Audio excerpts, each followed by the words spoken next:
You are looking at Julian's pronunciation guide, where we look at how to pronounce better some of the most mispronounced words in the world, like this other curious word. But how do you say what you're looking for today?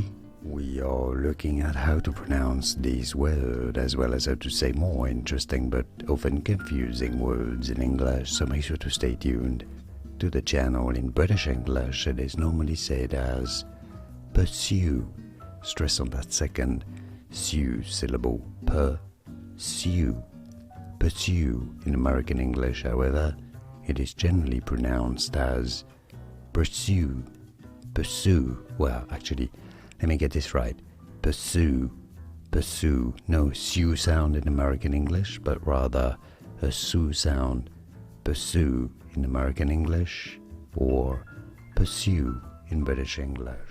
Here are more videos on how to pronounce more confusing words and names too many mispronounced. Like this video if you found it useful. I appreciate your support. I'll see you soon, and thanks for watching.